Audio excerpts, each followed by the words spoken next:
जो बोला ना अरे आवाज ही थी फुल होती है और बड़ी कम आ रही है आवाज क्या मैंने जब देखा तो साइड से मैंने इसको बढ़ा के भी किया था, इससे काफी हद तक रुकी थी। ये टॉप लेफ्ट है ये वाला ना इससे जरा ये मैंने तो ज्यादा क्या डिस्टॉर्शन होती है। वही है और कोई नहीं और कोई नहीं, साइड से इसके है बटन वॉइस बढ़ाने का। आई मेड श्योर कि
तो क्या आपके सारे साथ हो गया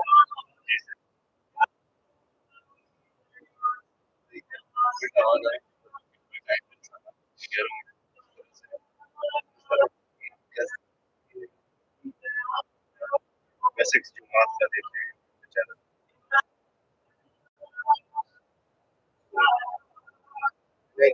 जूम करके जूम ज्यादा करो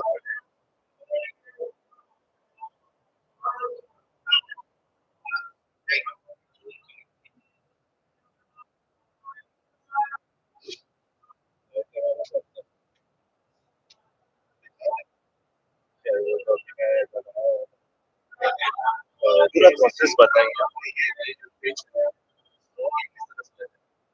ये तो सिंपल मैंने ऑलरेडी जो है उसको शेयर किया हुआ एक्सेप्ट किया तो ये जो है literally how to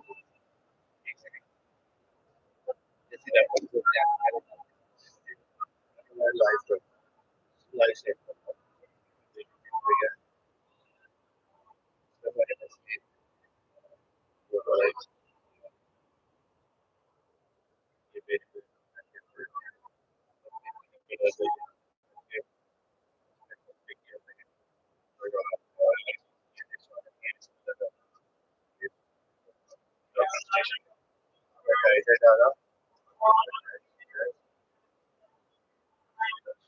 Thanks. Live chat को ऑफ करना next public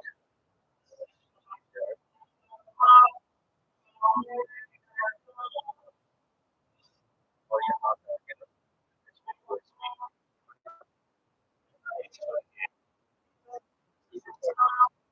UBC जो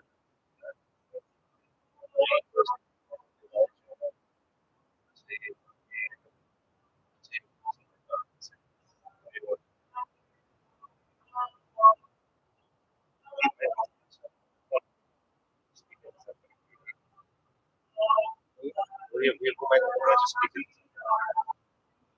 नहीं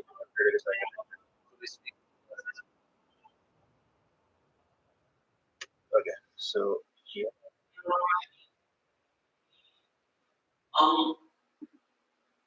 मर्सिया लगा दो क्या टाइम है 52 लगा दें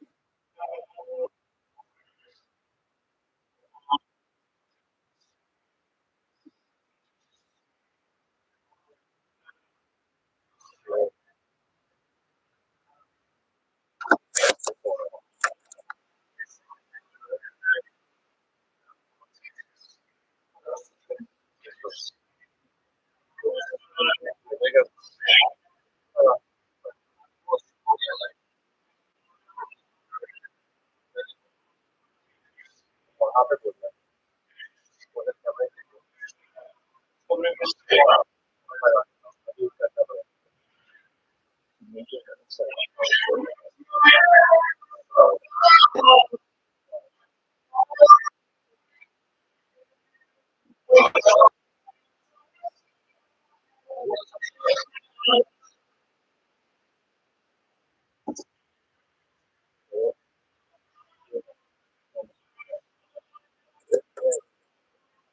ये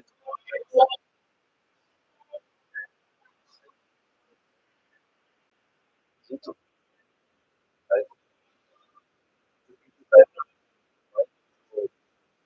साउंड जा रहा था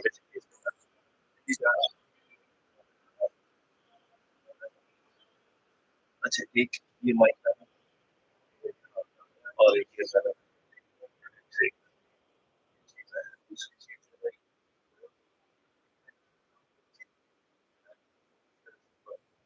अच्छा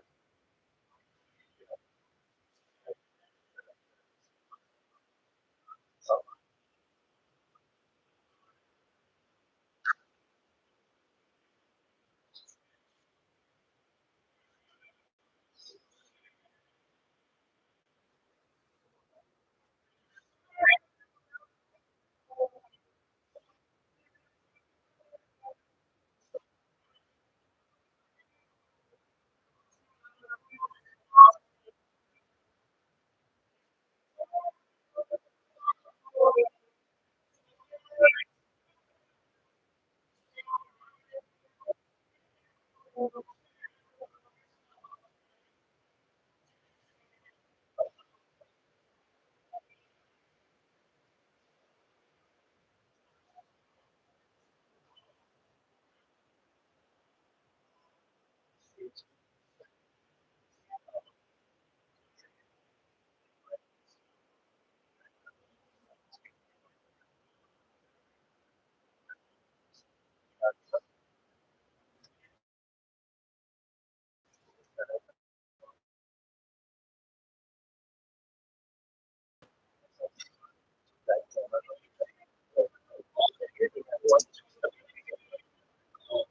out of this. What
सलाम लगा दो मीरा समीर का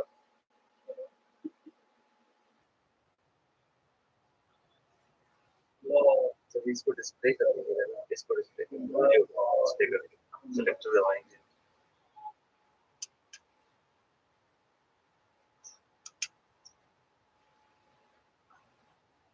इसको इसको हमें दूसरी स्क्रीन पे इसको प्रोजेक्टर पे डिस्प्ले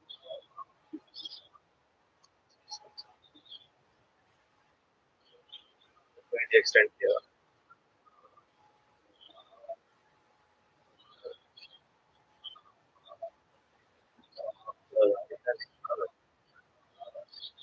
स्क्रीन लगा दी है और से की आवाज की लगा करके अच्छा लगा पहुंच पे आया डिवाइस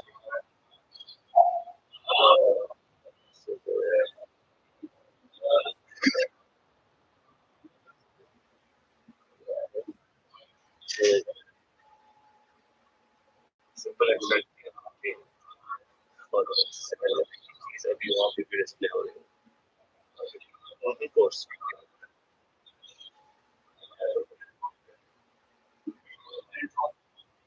गुड हो गया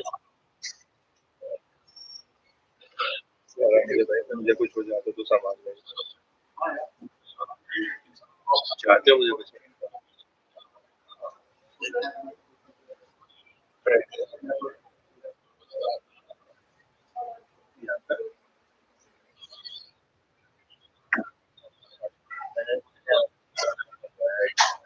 मैंने मंगवाया ठीक है अच्छा दूसरे वाला अच्छा ये अच्छा ये तो वैसा पुराने ये जो है मौलाना की हम इसमें लगाएंगे तो मौलाना सा भी मौलाना सा की है और ये और ये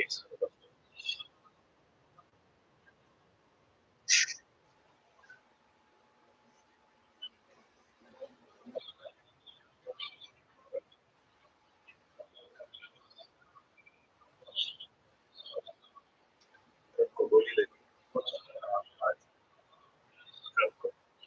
गोली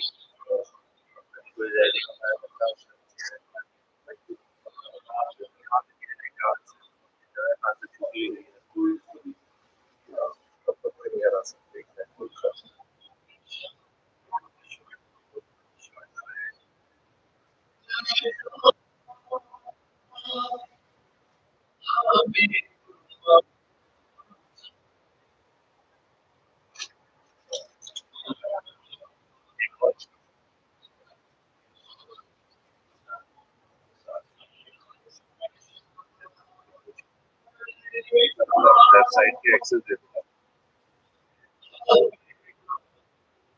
वेबसाइट यहाँ पे ड्राइव ऑन कर दूंगा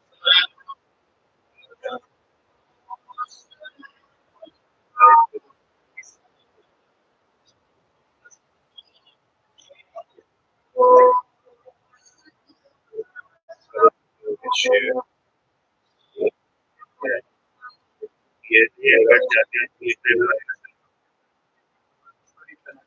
यहाँ पे रखेगा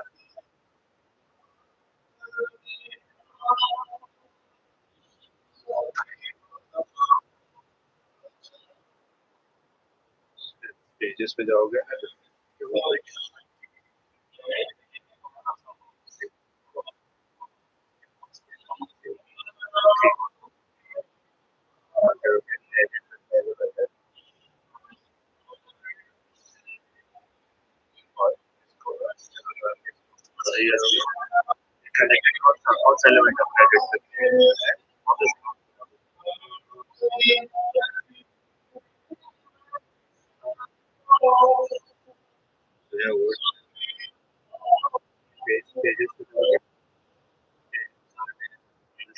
सही है ठीक है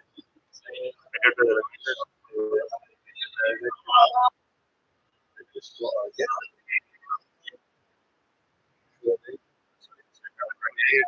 कमाने कमाने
Salawat करवा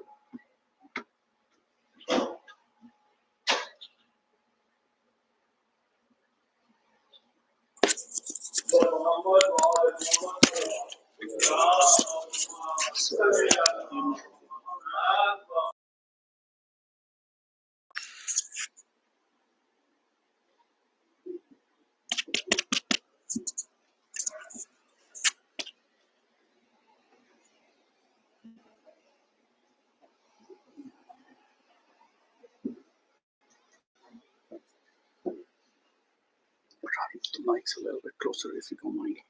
Try and increase the volume.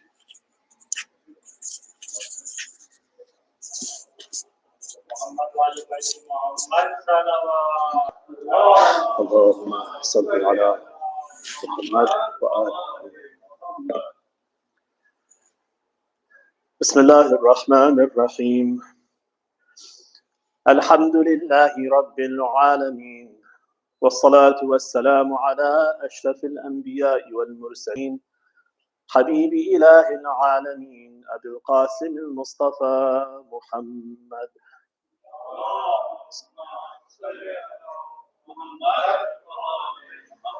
وعلى أهل بيته الطيبين الطاهرين رب اشرح لي صدري ويسر لي أمري واحلل عقدة من لساني يفقه قولي أما بعد. For these 7 or so days that we've been together, we've been talking about the seerah of Rasulullah, and we have been looking at this particularly because Imam Hussein alayhi salam mentions that this is his goal, to revive and to live by the seerah of his grandfather Rasulullah. And this is what he is stating Karbala is all about. So if we want to come closer to his goal and his mission in Karbala, then we need to also focus on the seerah of his grandfather, learning it, and then translate that into actions and attitudes in our own lifestyle. We've looked at some of the challenges that are there in the path of a person who's trying to get to the seerah of the Prophet. There are weaknesses in the transmitters that we looked at, those who were his companions and those who sometimes with evil intention, but many times without evil intention, but simply the realities of our own weaknesses when we're trying to learn and retain information. The Sahaba also had similar difficulties. We looked at some of the propaganda pressures that are there by the Umayyads, by the Zubayrids, which we looked at yesterday, who retroactively record history, sometimes manufacture history in a way that serves their own purposes, but is not authentic to the teachings of Rasulullah himself. Today I want to share one story with you that is told to us in the Quran, and then the story has become a point of contention between Muslims, especially between those who um, believe in the very high level of character and the infallibility of Rasulullah, and those who see his station as being something more ordinary. So what is this story? The story that is told to us is in Surah Abasa. So the very opening lines of this surah, Allah says, "A'udhu billahi minash shaitanir rajim. Bismillahir rahmanir rahim. Abasa wa tawalla an ja'ahu al-a'ma wa ma yudrika la'allahu yazzakka aw yadhakkaru fatanfa'ahu adh-dhikra amma man istaghna fa anta lahu tasadda wa ma 'alayka alla yazzakka wa amma man ja'aka yas'a wa huwa yakhsha فَأَنْتَ عَنْهُ تَلَهَّى." So Allah describes this scenario. He says that this man frowned and turned away. He frowned and turned away. Why? أَنْ جَاءَهُ الْأَعْمَى, because a blind man approached him. Now it seems from the context that it's not just because he's blind. The reason why a person would pull back and cringe and want to distance themselves from this person, it's not just because he's blind, but it seems like the fact that he is recoiling is because the person is also poor, and maybe the person's of low class, and maybe as goes with those kinds of qualities, often hygiene may not be as good. But it seems like those are also factors in the reaction of this person. He frowns and turns away because this blind man comes to him, and it seems in the lines that this person is blind and low class and poor, those kinds of things as well. عَبَسَ وَتَوَلَّى أَنْ جَاءَهُ الْأَعْمَى وَمَا يُدْرِيكَ لَعَلَّهُ يَزَّكَّى. What do you know? Allah turns to the person who's done this inappropriate act of frowning and turning away from this blind man. He says, what do you know? Maybe this person will purify himself. Or heed. So the two verbs that are used, yazakka or yazakkaru, our commentators think that yazakka, yatazakka means to purify yourself. Maybe this is referring to the fact that the person is non-Muslim. And what do you know? Maybe through your good treatment of him, your good interactions with him, your teaching that you offer him, that maybe he will convert, and by converting he will purify himself of the filth of shirk or whatever false beliefs he had before. Or if he's already Muslim, all of us, even if we're Muslim, we may not have the filth of shirk, but we also always need reminders. We always need to be reminded and encouraged and inspired again so that we can fix ourselves, come back on the path, because inevitably we're constantly veering and getting off the path. So what do you know?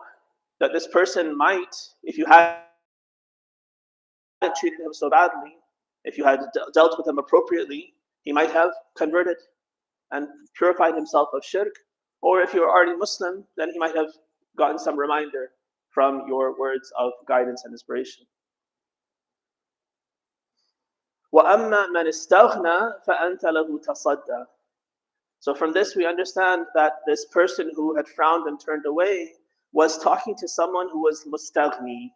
Mustaghni means not only he's ghani means he's rich, but more telling or more more of the characteristic Allah wants to put a finger on is he's mustaghni. Mustaghni means someone who sees himself as being rich. Right? Because wealth and poverty, to some extent, is a matter of perception. Imam Ali famously in Nahj al-Balagha is quoted as saying, if you want wealth without increasing your worth, your financial worth at all, then the secret is to find contentment. Right? To become richer I don't necessarily have to get more money or get more wealth. All I really need is to find more contentment within myself. Poverty is my own perception that I am in need, that I don't have enough. Yeah. So this person who is mustaghni, so this from the scenario we understand the person who frowned and turned away had been talking to someone who was wealthy, someone who saw himself as wealthy, saw himself as not needing anything. So an elite, maybe a snobbish elite, who saw himself as being wealthy and not needing anything. And that's the one that this person is engaged with, talking to. And then this blind man comes, and the person looks at him and frowns and turns away from him, ignores him, pushes him aside, and then goes back to talking to the wealthy people he was talking to. أَمَّا مَنِ اسْتَغْنَى فَأَنْتَ لَهُ تَصَدَّى. The ones who are rich, you engage with them, you deal with them continuously. وَأَمَّا مَنْ جَاءَكَ يَسْعَى وَهُوَ يَخْشَى. But this other poor man who was blind, and he came to you maybe with a lot of struggle. Imagine, a blind person can't move around as easily as those of us who are sighted can. It takes him he has to plan, he has to find someone to help him, he has to find his cane. However he walks and moves around, he has to do that, engage in some struggle. And he's coming to you humbly. He sees that some discussion's happening, somebody's teaching, he wants to learn, he's eager for it, and he's made quite a bit of effort to come and listen to what you're saying and maybe even ask you a question. وَأَمَّا مَنْ جَاءَكَ يَسْعَى وَهُوَ يَخْشَى فَأَنْتَ عَنْهُ تَلَهَّى. But that person who was sincere, who came with struggle to ask you and talk to you and listen to you, you turned away from him. So this is the story that the Quran lays out for us. And it's a very important lesson and something that we can derive moral guidance from, that put ourselves in the shoes of that person who is caught between this wealthy person, this poor person. How should we interact? Obviously, this person didn't interact in the right way. He was engaged with the wealthy when they were very unlikely to follow, very unlikely to listen. And in any case, even if they do follow, even if they do listen, their fate is not your personal responsibility. وَمَا عَلَيْكَ أَلَّا يَزَّكَّى is one of the questions, rhetorical questions that Allah asks in the surah. It's not your problem if this person doesn't convert, the wealthy person doesn't convert. You're not responsible for guiding him. You're responsible for presenting, for talking, for doing whatever you can to present the truth. But it's not in your hands to guide him, and that you're responsible. If he doesn't get guided, that is all your fault. If you've done your job, if you presented, if you've engaged with him properly, then whether he's guided or not guided is not your responsibility. That's Allah's responsibility. إِنَّكَ لَا تَهْدِي مَنْ أَحْبَبْتَ وَلَكِنَّ اللَّهَ يَهْدِي مَنْ يَشَاءُ. You don't get to guide the person that you wish. Allah is the one who guides. Allah is Al-Hadi.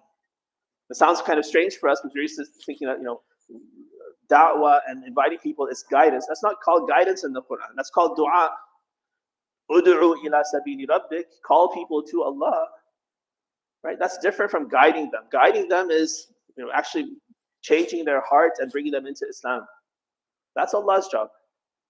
Your job and my job is to teach and present and demonstrate and do all those things that prepare the grounds for that person's heart to open, so that Allah can change their heart and be their guide.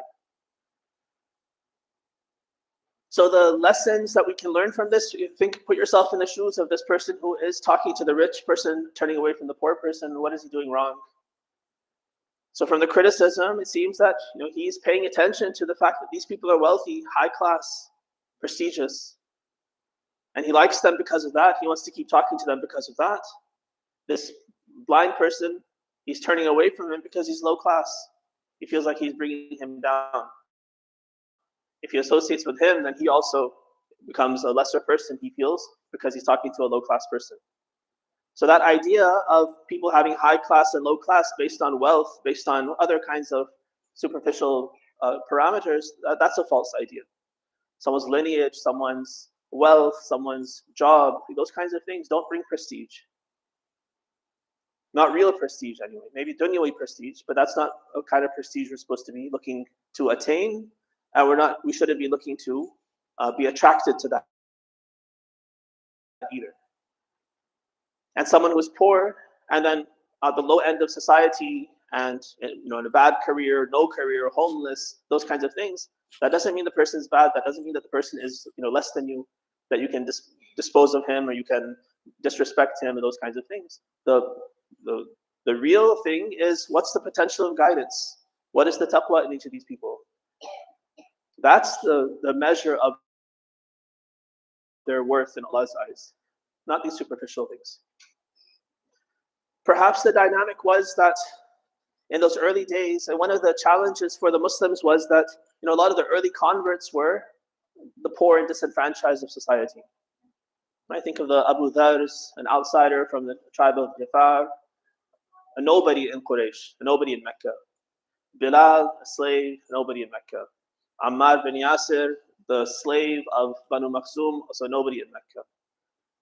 And many of these individuals who were the first to accept Islam and come to the Prophet, Zayd ibn Haritha, the Prophet's adopted son, freed slave, also nobody in Mecca.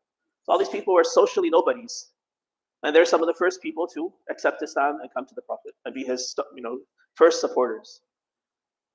Now, of course, the Prophet himself, Banu Hashim, they're from nobility. But these other people who came around, they were low class according to the hierarchies of society. And this became kind of a challenge for maybe some of the wealthier and high class people who were converting, because they felt like, Muhammad's attracting the rabble. It's all the low class people who are coming around him. Do I really want to associate myself with that kind of crowd? I'm used to sitting with the nobles of Mecca, the aristocracy. If I convert to Islam, I have to leave that company, that very good company, and go to this low class company. Some of them who did convert, those aristocrats who did convert, they also felt this tension in themselves. Now we're Muslim, I'm with the Muslims, but it would be great if I can bring some of the aristocrats over. Let me go talk to them and try to, if I can bring one of them, if I could convert Abu Jahl, right? What kind of, all of Banu Makhzum would follow suit, right? You get that one person who's the keystone, who's the critical person in that tribe. The way tribal society works is once you get him, then you get the whole tribe. But you get 100 slaves, and all you have is 100 slaves, right? You get one tribal leader, you have 1,000 members of his tribe, because once you get him, then you get everyone. So with that logic, then they went after the wealthy and the aristocratic people, and we're talking to them, trying to teach them and convert them. And now this rabble comes, this blind man comes, and I was trying to avoid him. I was trying to sell Islam to these wealthy people, and now this guy's, he's bringing my product down by showing them that, look, Muslims are like this, blind and poor, this and that. So this tension was there in this person in the story, and he reacted incorrectly. He offended the blind person, pushed him away, and engaged with those wealthy people. And nothing good came of it. They didn't convert. He didn't bring them into the faith, but he did manage to offend this other person, and he brought down the anger of Allah, and Allah reprimanded him for it. So it's a very important story, a good story, something we can also use to apply to ourselves, also think about our own dynamics. We have this challenge sometimes. Many of us are direct immigrants or the children of immigrants. And while once we leave the masjid, we might be seen as a minority, we might be seen as the lesser in society. But sometimes within our society, within our community itself, we come up with our own dhulm and our own hierarchies. And we think that, the people who are from this culture or that culture, they're better. The people from this other culture, they're not as good. And so we have a kind of racism towards each other. That convert who comes in, we think, he's a convert, keep him at a distance, kind of suspicious of him, or he's black or he's white, and I don't know about his background. And we create our own racisms and our own stratifications within our own community. When we suffer from that sometimes in public, at the hands of society at large, but then when in here, if I'm a little bit more, prestigious, or I have a better career, or better background, or this or that, or I speak this language or that language, I feel superior to you because you don't have those same things that I think I have. Right, so this story is a great reminder that we should think about these things and readjust, not give in to these different kinds of biases, these different kinds of racism and other kinds of isms that create these false hierarchies, and come back and recognize that taqwa, closest to Allah, righteousness, those are the real traits that bring virtue to a person. There is one story that has a similar theme to this. It is narrated in Al-Kafi. And if you are familiar with, there's a really beautiful book called DAR-E-ZEHRA by Shaykh Rizwan Arastu. Is that a book that's familiar to any of you? Those who speak Farsi might be familiar with it. No, DAR-E-ZEHRA, Stories of the Righteous. It's been translated in English, I think, as well. I think it's called Stories of the Pious or something like that. Translation doesn't do it justice. Shaykh Rizwan is this amazing figure, one of our shining lights, a revolutionary thinker, someone who paved the way intellectually for the revolution to happen in Iran.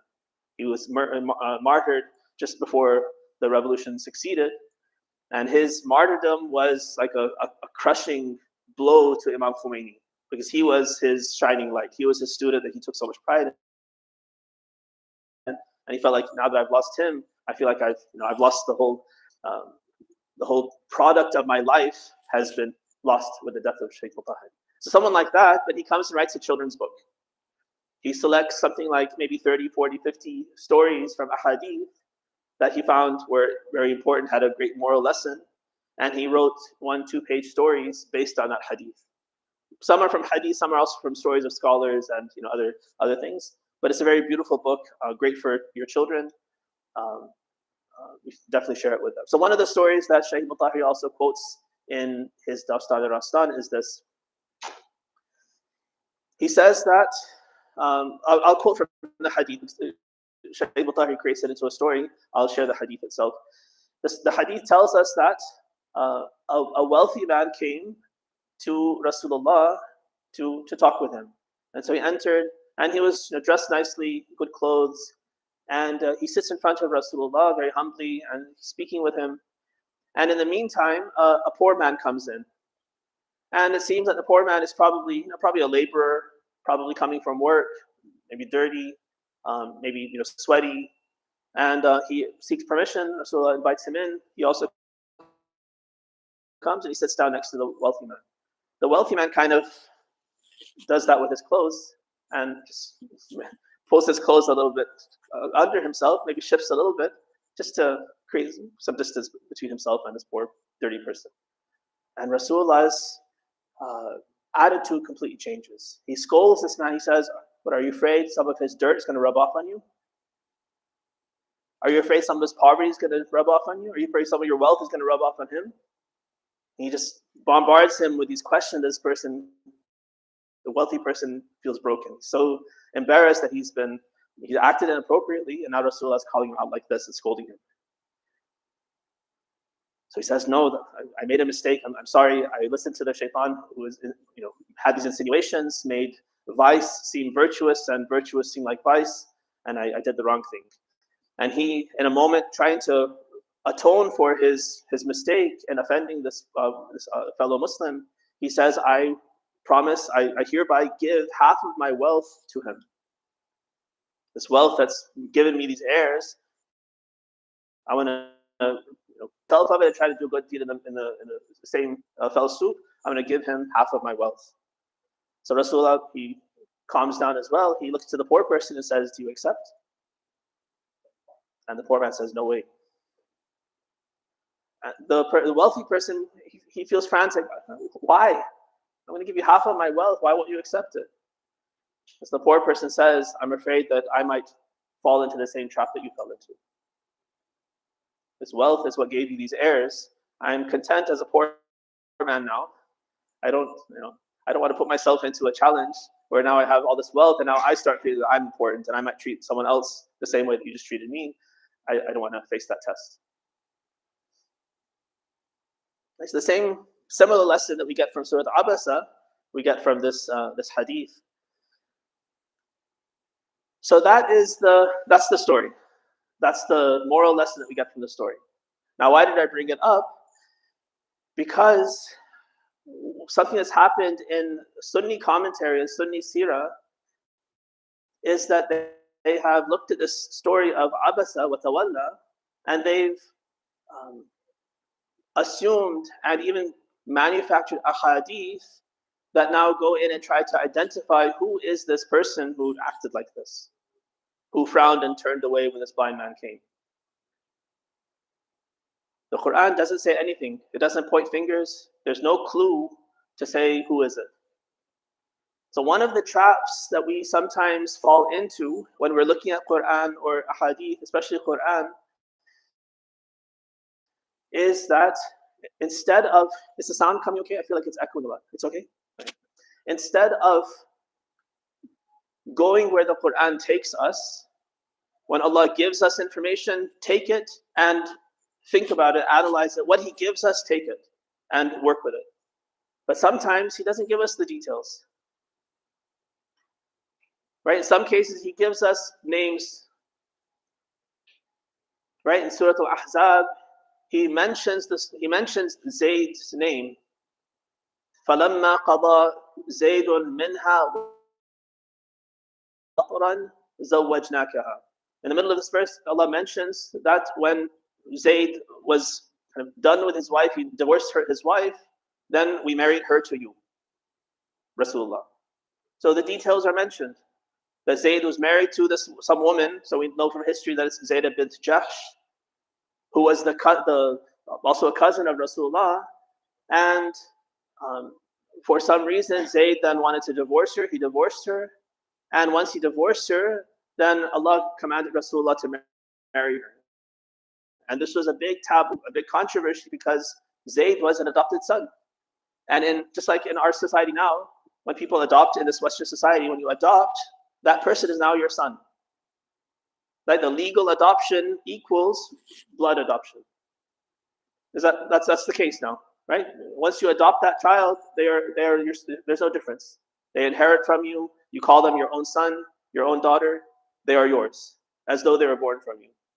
That's how the Jahili culture also used to think. Islam says, no, that's not the case.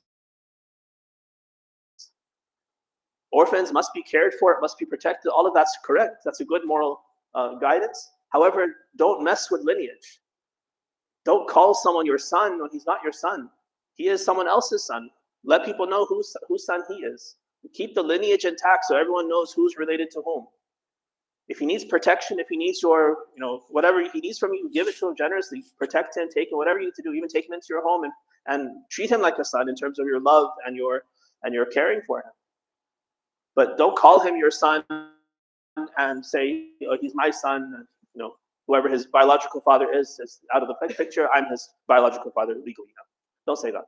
So Surah Al-Ahzab, one of the goals of Surah Al-Ahzab is to break this wrong way of thinking that was there in Jahiliyyah of before Islam and is there now in the Jahiliyyah after Islam in our society. وَدُعُوهُمْ لِآبَائِهِمْ هُوَ أَقْرَبُ عِنْدَ اللَّهِ. Call them by their fathers' names. Attribute them to their own fathers. Don't call them your sons. So anyway, the details are mentioned, names are mentioned, and so here, no problem. If Allah is mentioning the name and mentioning the details, then we should understand what's the historical background for this. But in a case where He doesn't mention names, doesn't mention any clues, there's no indication that He wants us to dig into the history and see who was it and who's at fault and who did what, then we shouldn't go for that. We shouldn't delve into all of that. He wants us to. He could have mentioned details again, given us some clues so we can go into history and see, who is this person? Let's shake our finger at him. But He doesn't give us any. And even Rasulullah, even the Imams, they never give us any clue. They never tell us what the backstory is. So this is a trap of shaitan to deviate us away or make us deviate away from the purpose of the surah, that instead of looking at the purpose of the surah, learning a lesson that's a universal lesson that we all have to always keep in mind, we put that aside, right? Let me get the scoop on, like a soap opera. Let me get the scoop on who did what should I blame this guy? Should I blame that guy?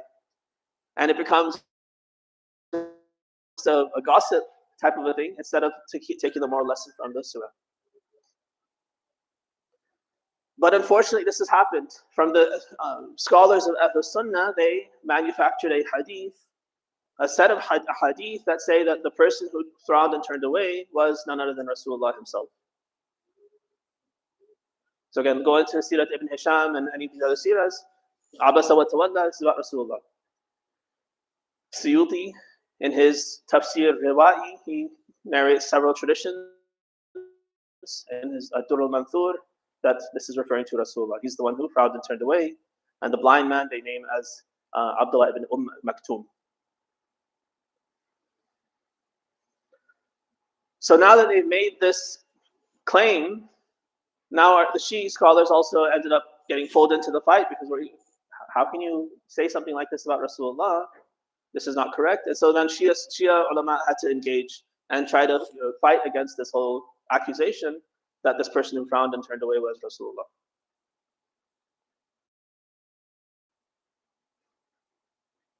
So the end result is that typically all of us as Shia, we know the surah Abasa wa Tawalla only because the Sunnis say this and we say this and it's all controversy. We got trapped again in Shaitan's trap, even though we were trying to avoid it and just understand the surah and learn from the surah. But Shaitan worked in many ways and got us back where he wanted us, and looking at the controversies and the gossip and forgetting the lesson. So that's why I wanted to start with the story, start with the lesson. But now, unfortunately, I have to also deal with the controversy. So very easily, it seems like our Sunni counterparts accept this fabricated tradition that, yes, it's Rasulullah who frowned and turned away. And it lowers their esteem of the Prophet. They have a belief in infallibility, but it's a limited kind of infallibility. The typical position of the Ahl Sunnah is that he's infallible in terms of he has to complete his job as prophet. He has to convey the message correctly. He can't forget the Quran. He can't make a mistake in the teaching of the Quran. When it comes to religious learning and teaching, he can't make a mistake there. But if it's some ordinary thing, he puts too much salt in his food, he can do that. He's telling you directions, he says take a right when he's supposed to say take a left. He can do that according to their understanding. They quote a story, they always quote the story that there's some date farmers in Medina who are pollinating their date palms. Right? Liqah. This liqah, they're pollinating their date palms, so they take the frond from the male tree and then hit it on the female tree and manually pollinate like that. And according to this story, Rasulullah passed by, he said, you don't have to do that. Why go through all the effort? You don't need to do that. So they say, fine, if Rasulullah said don't do it, so we don't do it. They didn't do it, they had no harvest that year. But they didn't pollinate their fruit, they had no dates. And they come back to him and they say, you told us not to, we didn't, we got no harvest. He said, it has nothing to do with the deen. I'm just like one of you, I can make mistakes, I can say the wrong thing. When it comes to deen, I say the right thing. But when it comes to your farming, you're the experts. It's a commonly quoted story from members of Ahl Sunnah to show that the Prophet has limited infallibility. It's kind of like the Pope, the Catholic idea about the Pope when he's ex cathedra, when he's sitting in the Vatican from his position as Pope, then he's infallible, then he speaks the word of God. But in his personal life, he can commit sins and do mistakes. He's not infallible there. So there's kind of a partitioning of where the person is infallible, where the person is fallible. We understand the Quran is telling us one of the, we have muhkamat and mutashabihat. The muhkamat are really important to think about. For those who are familiar with the terms, Allah says, وَالَّذِي أَنزَلَ عَلَيْكَ الْكِتَابِ مِنْهُ آيَاتٌ مُحْكَمَاتٌ هُنَّ أُمُّ الْكِتَابِ وَأُخَرُ مُتَشَابِهَاتٌ. At the beginning of Surah Ali Imran, He says that Allah has sent this book down on you. Some of the verses of this book are muhkam, and others are mutashabih. And the muhkam ones, these are the anchors.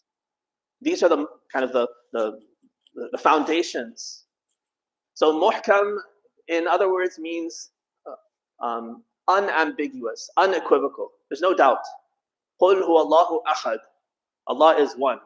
Clear. You can't say, oh, figuratively he's one, but actually, you can't say actually, there's no footnote. God is one. You can't say, no, he's actually three. Right? The verse is clear. There's no two ways around it. But ثُمَّ اسْتَوَى عَلَى الْعَرْشِ.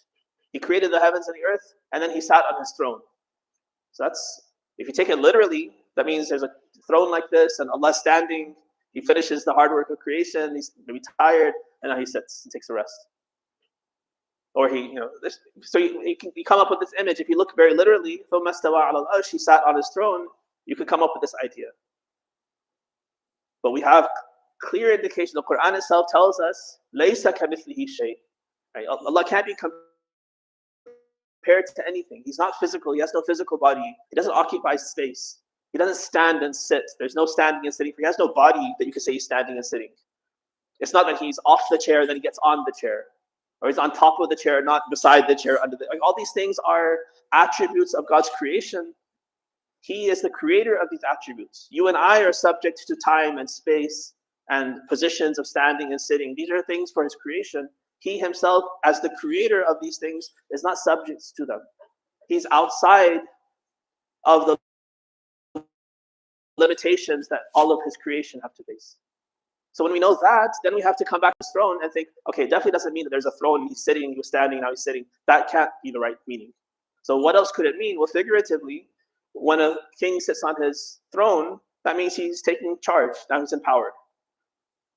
Right? A few years ago, it was King Charles. Once he's kind of on his throne, now he has his scepter, now he has his crown. Once the crown's on his head, now he's acting as king.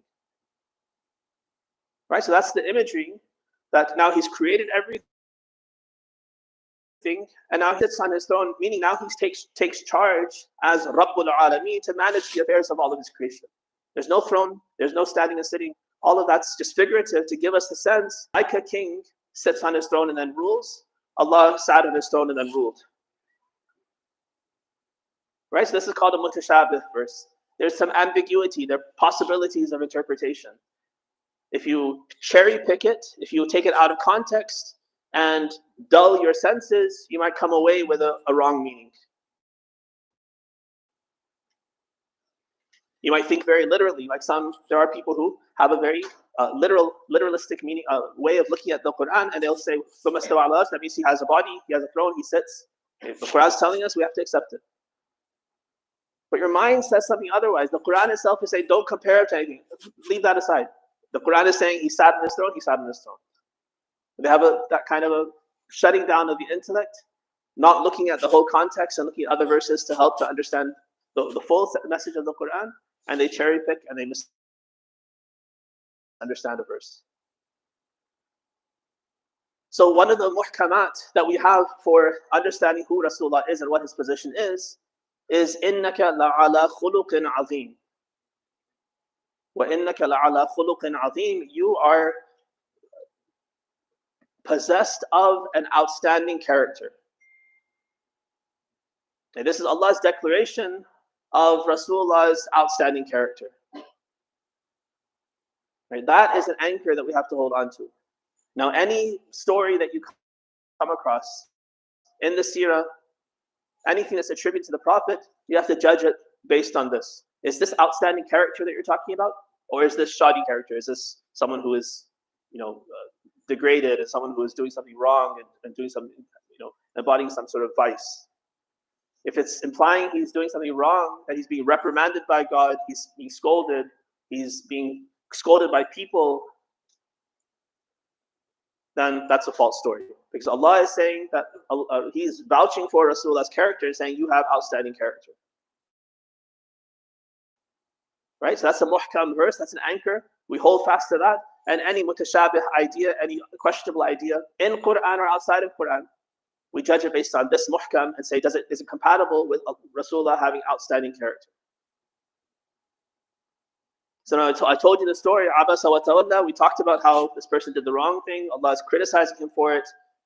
He's trying to correct him and say, you did the wrong thing. This is how you should have acted. You shouldn't have done that. So he's scolding this person.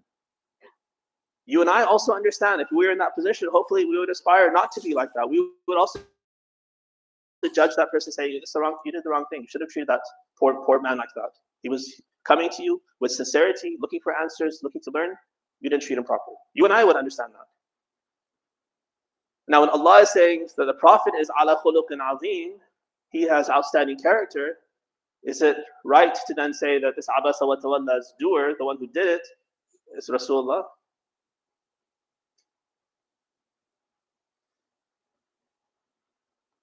So this is one of the strongest arguments that our Shi'i ulama have presented to say that this is absurd.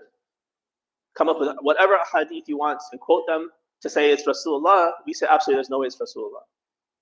Based on the Quranic verse itself, which tells us that Rasulullah has outstanding character, Allah is vouching for him. And if this verse is telling us that someone did something wrong, then it's definitely not Rasulullah, it's someone else. Recite salawat ala Muhammad wa ali Muhammad.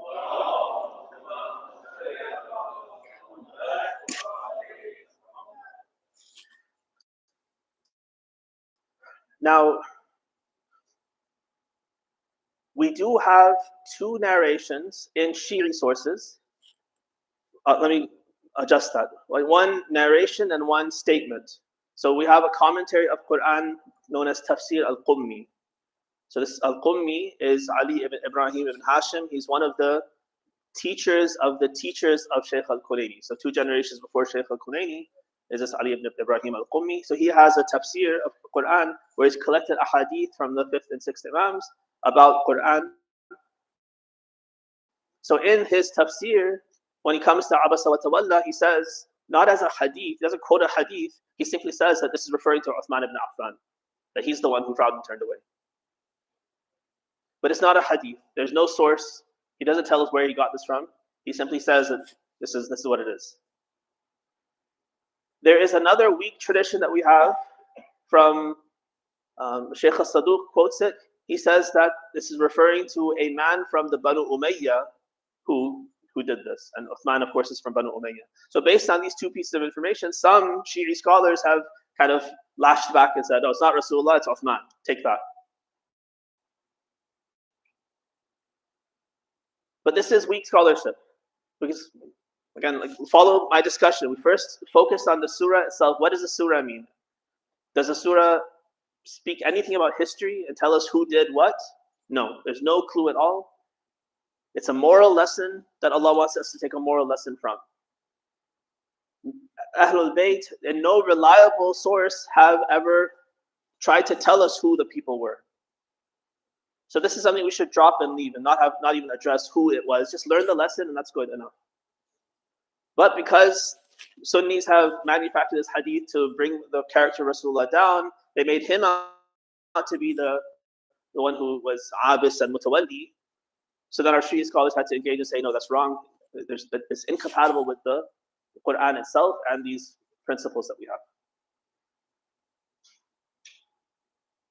But now to come up with this idea that, oh, it's Uthman, right? This is also not found in our Shia scholars. They don't accept this. They say, yes, we have these hadith, but one of them is not even a proper hadith. You don't even know the source. He's not even saying it's a hadith. He's not quoting the Imam. And the other one has no solid chain of transmission that we can rely on it when we're trying to say something with confidence about what the Quran is referring to. So these also we should discard. The irony, though, is if you were to present this idea to the average Sunni, if you discuss Surah Abasa wa Tawalla and say this is about Rasulullah, they would say, yeah, that's what we've always been taught. Makes perfect sense. Then if you say, in our books, there's some mention that might be Uthman, see what their reaction is. Guaranteed, the reaction will be, how dare you say something like that about Uthman ibn Affan?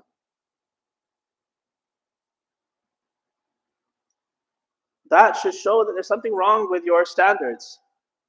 Why are you so offended that something negative could be said about Uthman ibn Affan, but you don't have that same sense of offense for the defense of Rasulullah's character? All right, so this is one of our stories, and you see some of the dynamic and some of the developments of how the discussion has evolved around it. Hopefully, inshallah, you come away with the correct perspective on the surah as a moral lesson for us to learn from. And this historical debate, it's good to know about it, but when you discuss Surah Abasa wa Tawalla, try your best to ignore this whole thing. Don't keep bringing this up in our discussions. Certainly, if your internal discussions, your internal understanding of the surah, forget about it's definitely not Rasulullah. You know that for a fact. Don't even try to guess what it is and try to think like I'm going to find a clue that nobody else has been able to find for the last 1400 years. It's not a historical verse. But this shows also one of the challenges that we have to face. If things like this can be manufactured that contradict the spirit of the Quran, contradict literal verses of the Quran, muhkamat of the Quran, that go against our own sense of morality, then this is a huge challenge to accessing the seerah of Rasulullah and getting to some truth. So we have to have our guards up. We have to be aware. We have to be very careful as we're receiving information to see who is presenting the information, what's the source.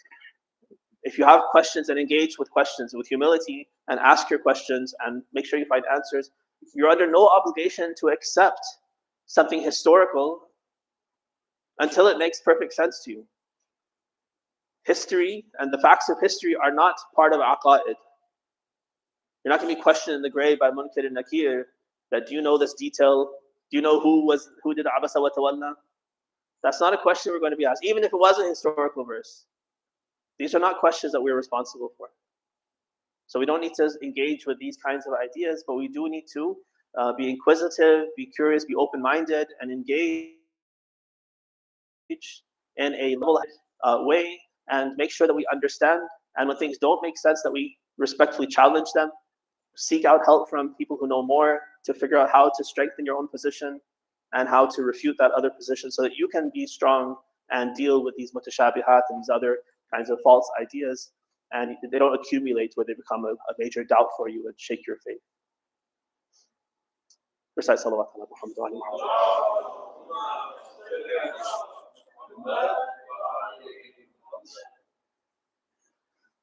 Let's speak a little bit about Imam Hussein alayhi salam.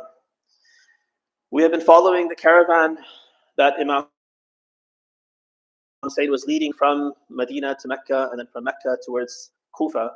And I narrated to you some days ago about how they encountered Hur ibn Yazid al-Riyahi's army of 1,000.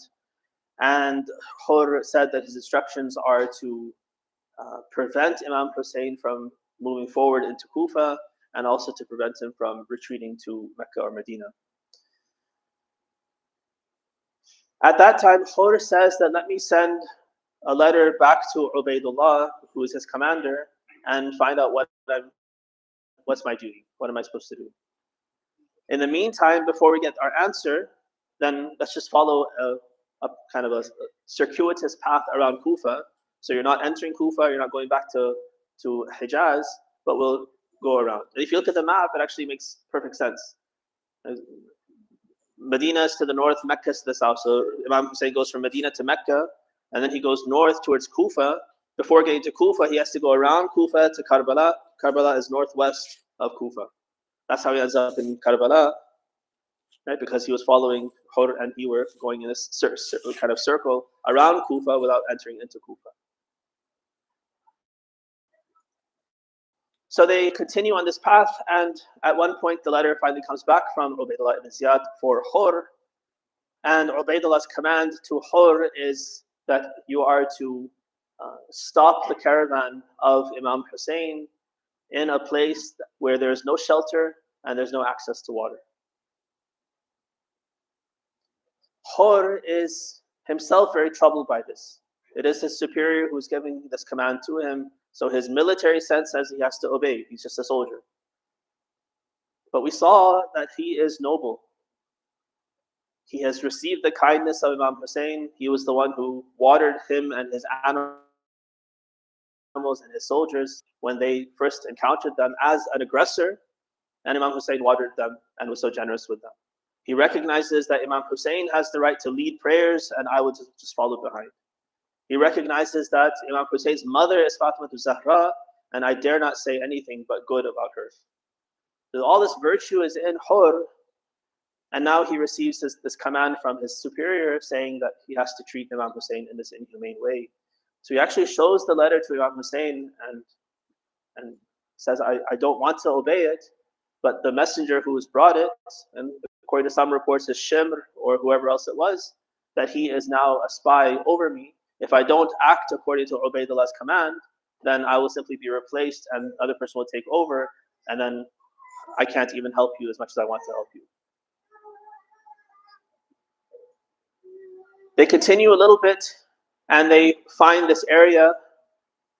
During this time, one of Imam Hussein's companions, Zuhair ibn al-Qayn, comes to Imam Hussein and he says that my advice is that right now we are in the best position to go ahead and preemptively launch our attack on these people. We outnumber them, or at least match them. We don't know the exact numbers, but presumably at this point, Imam Hussein has maybe thousands of people with him, because they've been accumulating as he traveled. Even if he doesn't have thousands, if he has hundreds, to Hur's 1,000, he said the odds are really good right now. We can take them, we can wipe out his army, because if we don't act now, then those who will come after them, we won't be able to withstand. So like the advice in the Jummah khutbah yesterday, I was sharing some of the advice that others also gave to Imam Hussein. This is very good strategic advice. If Imam Hussein's point is to win and to destroy the enemy and kind of have a military victory, then this is very good advice. But he tells Zuhair that I will not initiate the engagement. I'm not going to be the first to initiate this fight. As of now, they have not shown any aggression towards us, and so we can't show any aggression towards them. They continue a bit, and then they finally come to a place, and Hur indicates that this is where I have to stop. There's no access to water here. There's no shelter. Imam Hussein notes that his horse also stops, and it doesn't go forward. He asks, what is this place? And one person says, this is Taf. He says, is there any other name for the place? They mention that it was called Nainawa. He says, no, there must be some other name that I've heard. They say it's also called Karbala. And he says, A'udhu billahi min al-karbi wal-bala. He seeks Allah's protection from the trials and tribulations of this land. He is not looking for military victory. He is looking to fulfill his role, which is to reform the ummah of his grandfather.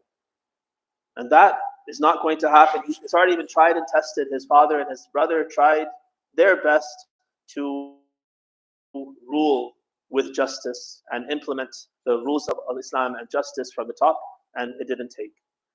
At this point, what is necessary is a very desperate wake-up call to sacrifice himself and his family in such a way that nobody can have any doubt left that we are on the wrong track. If we are able to kill someone like the grandson of Rasulullah and claim that we are followers of Rasulullah, then there's something wrong with us. And so he is following in the taqdirat of Allah based on what Allah has deemed is necessary for him to fulfill his obligation, and he's following the prophecies that he's received from his grandfather and from his father that he will be martyred in a place called Karbala. When he's told this is Karbala, he says, A'udhu billahi min al-karbi wal-bala. He says, Ha'una mahattu rikabina wa maqtalu rijalina wa masfiku dima'ina wa mahallu quburina. That this is the place where our caravan stops. This is the place where our men will be wrestled to the ground and killed. This is the place where our blood is going to be spilled, and this is the place where our graves are going to be built. Some traditions tell us that he went to one of the local tribes called the Banu Asad, and he offered them a sum of money, some say 60,000 dinar or dirham, to purchase the land of Karbala.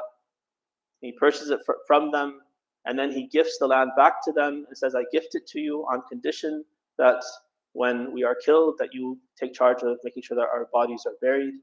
and that you guide those who come to visit us to our graves, and you be their hosts. You take care of them for 3 days, make sure that they are fed, that they have a place to stay, so that they can connect with us and seek Allah's closeness through our intercession. Assalamu alayka ya Aba Abdullah وعلى الأرواح التي حلت بفنائك عليك مني سلام الله أبدا ما بقيت وبقي الليل والنهار ولا جعله الله آخر العهد مني لزيارتكم السلام على الحسين وعلى علي بن الحسين وعلى أولاد الحسين وعلى أصحاب الحسين. Allah, we ask you to shower your mercy and blessings on Muhammad and the family of Muhammad. Allah, accept from us whatever commemorations we are able to muster for Imam Hussein alayhi salam. Help us to be his followers, help us to be his supporters, help us inshallah to be his avengers along with his descendant Imam al-Mahdi alayhi salam. Help us Allah to learn the seerah of Rasulullah and to learn its lessons. Help us and protect us against deviation, against fabrication, against all wrong ideas that have been introduced into the seerah. And help us Allah that our knowledge should translate into righteousness and goodness, so that we become closer to Rasulullah and closer to you. وآخر دعوانا الحمد لله رب العالمين.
علی مرتضایم حافظ پرچم خونی لیکر پالایم منم یا ایوه الناس باب الهوای جباس منم یا ایوه الناس باب الهوای جباس منم یا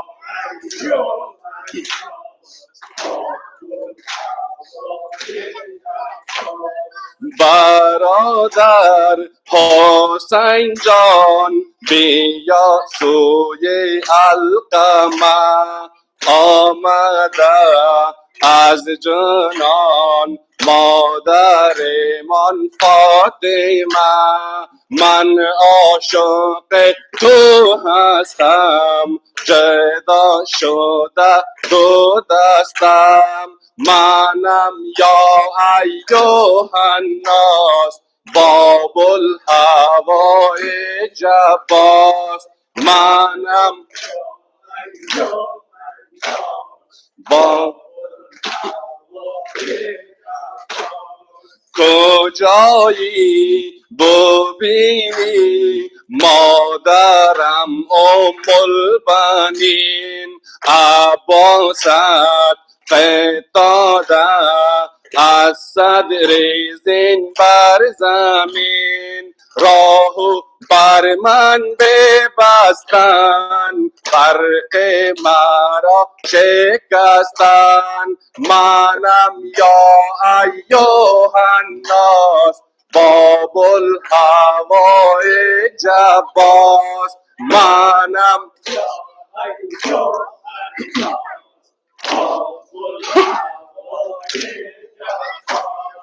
برادر حسین جان بیا سوی حلقمه آمده از جنان مادرمان فاطمه من عاشق تو هستم جدا شده دو دستم منم یا ایوه باب الهوای جباس منم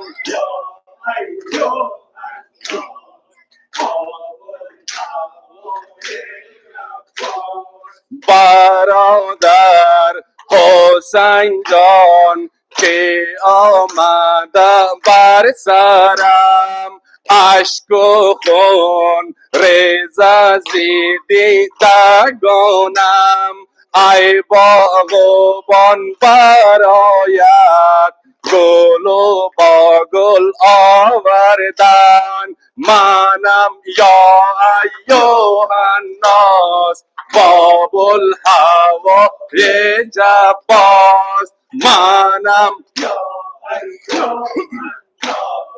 باب الهوای جباس برادر حسین جان بیا سوی القمه آمده از جنان مادرمان فاطمه من عاشق تو هستم جدا شده دو دستم منم یا ایوه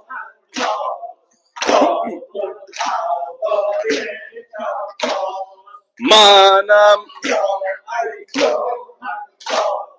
باب الهوای جباس کجایی ببینی مادرم البنین عباست فتاده از صدر زین بر زمین راهو بر من ببستن فرق مرا بشکستن منم یا ایوه الناس با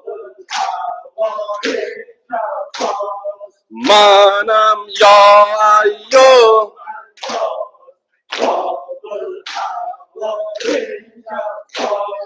من گل گلزار علی مرتضایم، حافظ پرچم خونین کربلایم. منم یا ایو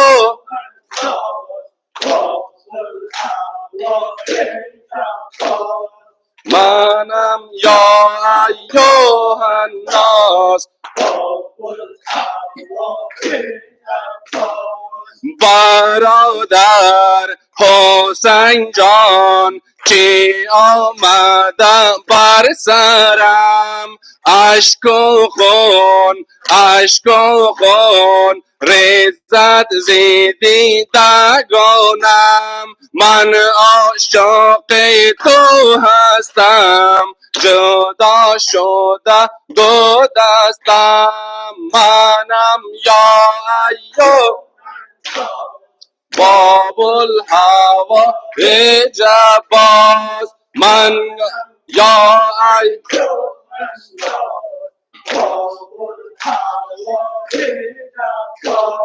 من گل گلزار علی مرتضایم. من گل گلزار علی مرتضایم، حافظ پرچم خونین کربلایم. منم یا ایوه الناس باب الهوا، منم یا ایوه الناس باب الهوا جباز. منم یا ایوه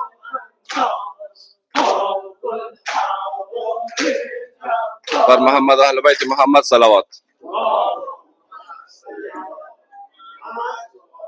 جهت برآورده شدن حاجات همه مؤمنین مسلمین، صلوات دوم بلندتر.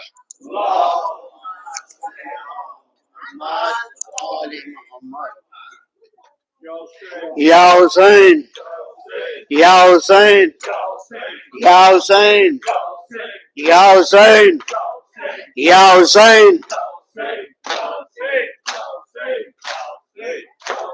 اس مجلس قاسم میں آتی ہے ماں شبیر کی، وہ کہتی ہے اے مومنو تم سے یہ ماں روتی ہوئی، زخمی ہے میرا لاڈلا مرہم مجھے دے دو کوئی، مرہم تو ہے اشک عذاب رومال میں لے جاؤں گی. ان آنسوؤں نے بھر دیے سب زخم تو دل گیر کے، دو گھاؤں سے مگر بھرتے نہیں شبیر کے. نہ بھولے نہ بھولے شبیر نہیں بھولے، نہ بھولے نہ بھولے شبیر نہیں بھولے. ایک چادر زینب کی، ایک چادر زینب کی، ایک سینہ اکبر کا، ماتم کرو ماتم کرو گھر لٹ گیا شبیر کا. ماں آئی ہے شبیر کی، ماتم کرو شبیر کا. نہ بھولے نہ بھولے شبیر نہیں بھولے، نہ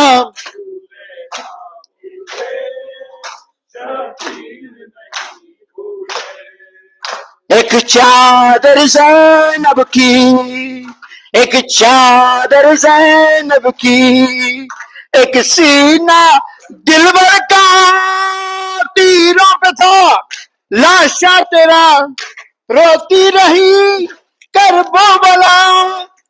خیمے کا جب पर्दा उठा, बोली ये बहन मेरा लाशा तड़ा के रह गया, करते रहे शुक्र खुदा।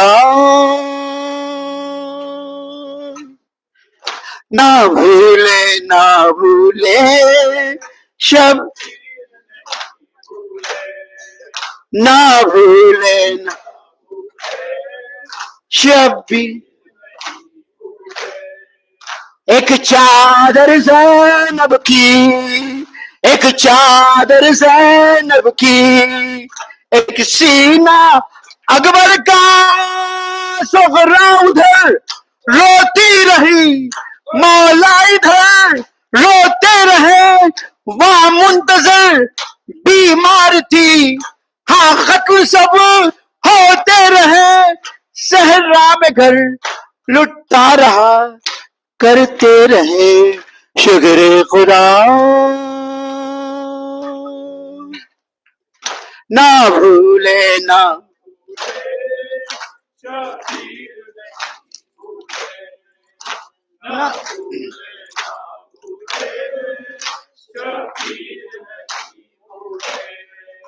एक चादर ज़ैनब की, एक चादर ज़ैनब की, एक सीना अकबर का, लिपटी तुम्हें आस पास थी, वो लाडली बेटी तेरी। मालूम था मौला तुझे अब ना मिलेगी ये कभी, फिर भी सुए मख्तल गए, करते रहे शुक्र खुदा। ना भूले ना भूले शब, ना भूले।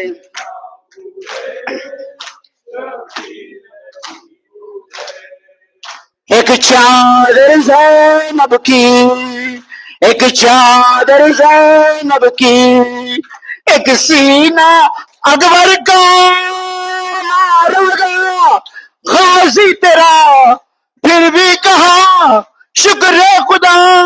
कासिम गया असगर गया, फिर भी कहा शुक्र खुदा। हर लाश पर आते रहे, करते रहे शुक्र खुदा। ना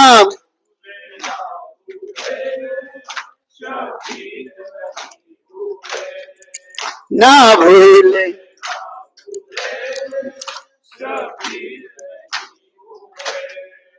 एक चादर ज़ैनब की, एक चादर ज़ैनब की, एक सीना दिलबर का। दरबार में, बाजार में, जिंदान में, हर आन में कैसे सितम सहती रही बेटी तेरी, बहना तेरी। देखा किए नेज़े से सब, करते रहे शुक्र खुदा। लेना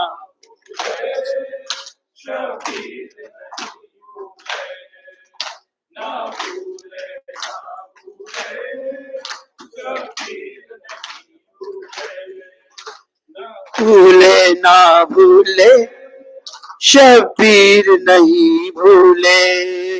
नेज़े पे भी सर है तेरा, फिर भी तेरी क्या शान है। ये सर है मौला तेरा, या बोलता कुरान है।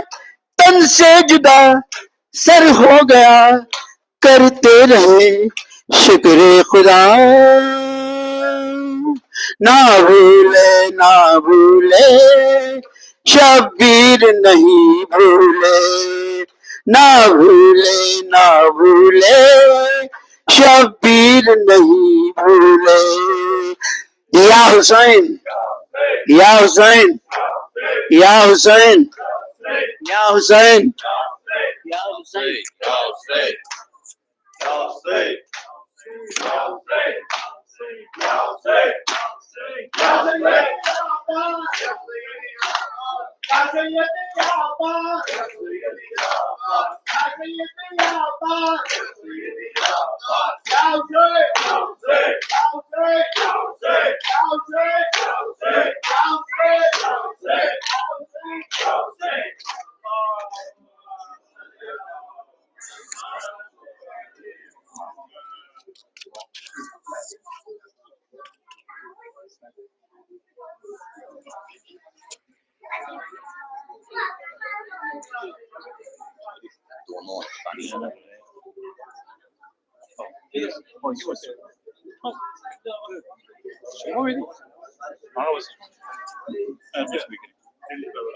شو بعد بيقرا؟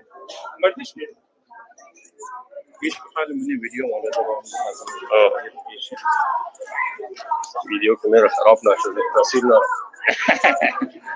تحصيل كم هذا كويسة هو كامل السلام عليكم. خوب هستین؟ قبول باشه ان شاء الله. خداوند قبول نکنه. سلام علیکم. صل على محمد.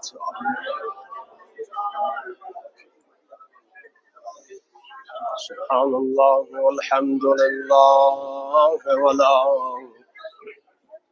ولا إله إلا الله والله أكبر.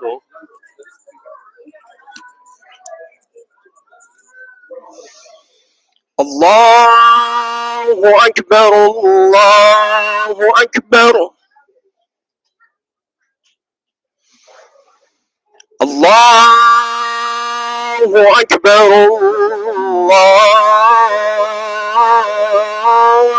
الله أكبر. أشهد أن لا إله إلا الله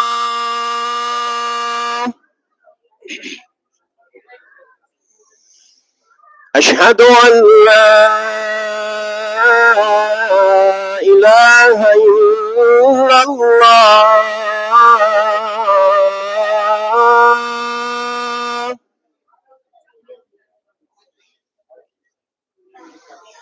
أشهد أن محمد رسول الله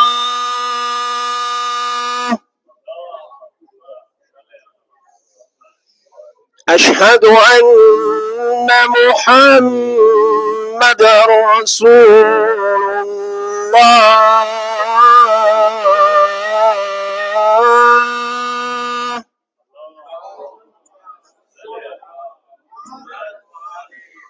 أشهد أن أمير المؤمنين عليا ولي الله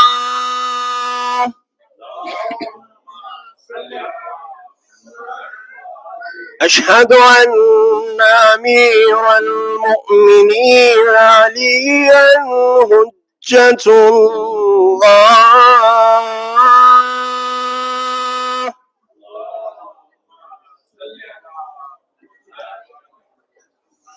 حي على الصلاة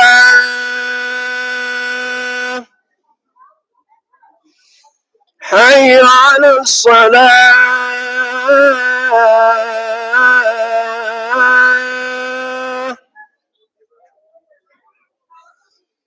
حي على الفلاح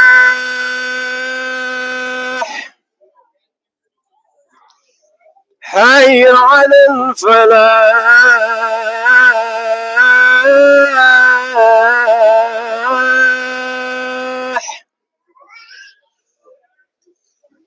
حي على خير العمل حي على خير العمل. الله أكبر الله أكبر. لا إله إلا الله لا إله إلا الله. وصلى الله على سيدنا محمد وآله وسلم.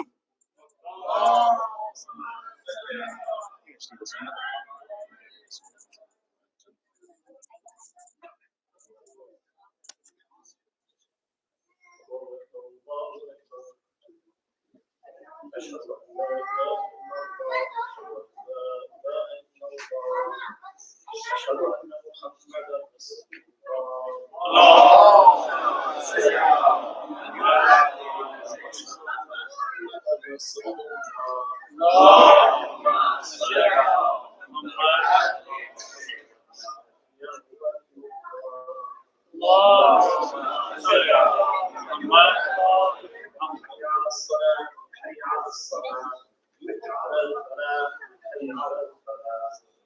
حي على خير العمل، حي على خير العمل، قد قامت الصلاة، قد قامت الصلاة. الله أكبر، لا إله إلا الله.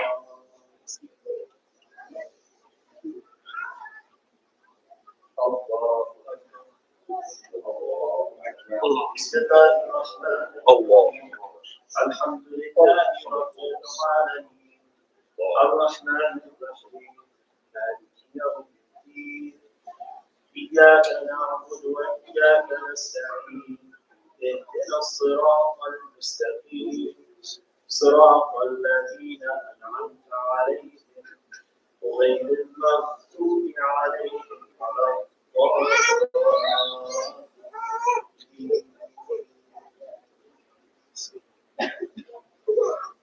بسم الله الرحمن الرحيم. إنا أعطيناك الكوثر فصل لربك وانحر، إن شانئك هو الأبتر. الله أكبر. سبحان ربي العظيم وبحمده، سبحان الله سبحان الله سبحان الله. سمع الله لمن حمده. الله سبحان ربي الأعلى وبحمده، سبحان الله سبحان الله سبحان الله. أستغفر الله ربي وأتوب إليه. الله سبحان ربي الأعلى وبحمده، سبحان الله سبحان الله سبحان الله. أكبر.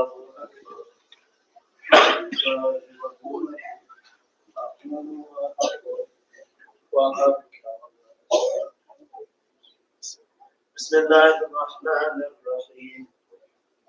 الحمد لله رب العالمين، الرحمن الرحيم، مالك يوم الدين، إياك نعبد وإياك نستعين، اهدنا الصراط المستقيم، صراط الذين أنعمت عليهم غير المغضوب عليهم ولا الضالين.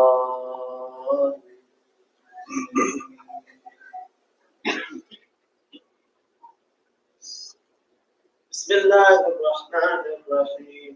والعصر إن الإنسان لفي خسر إلا الذين آمنوا وعملوا الصالحات وتواصوا بالحق وتواصوا بالصبر. الله أكبر.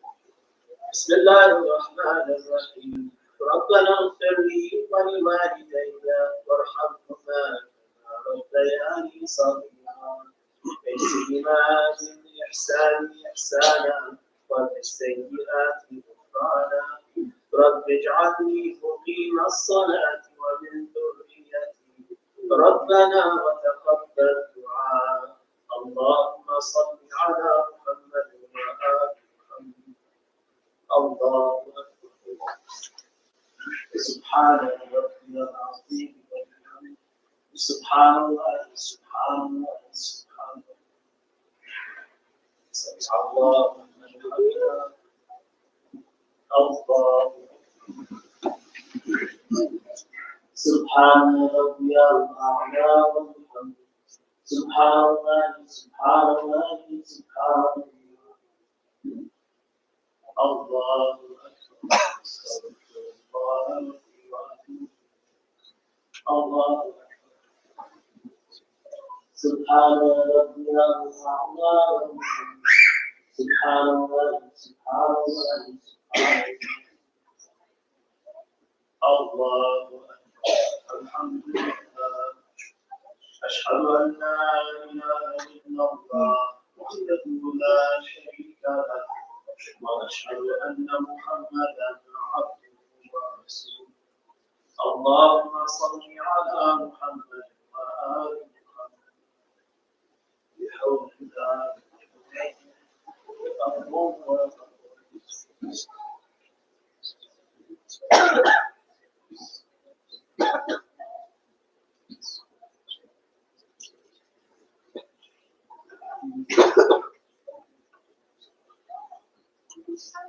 الله أكبر سبحان ربي العظيم وبحمده سبحان الله سبحان الله سبحان الله سمع الله لمن حمده الله أكبر سبحان ربي الأعلى وبحمده سبحان الله سبحان الله سبحان الله أكبر أستغفر الله وأتوب الله أكبر سبحان ربي الأعلى وبحمده سبحان الله سبحان الله سبحان الله الحمد لله أشهد أن لا إله إلا الله وحده لا شريك له وأشهد أن محمدا عبده ورسوله اللهم صل على محمد وآل محمد السلام عليك أيها النبي ورحمة الله وبركاته السلام علينا وعلى عباد الله الصالحين السلام عليكم ورحمة الله وبركاته الله إن الله وملائكته يصلون على النبي يا أيها الذين آمنوا صلوا عليه وسلموا تسليما اللهم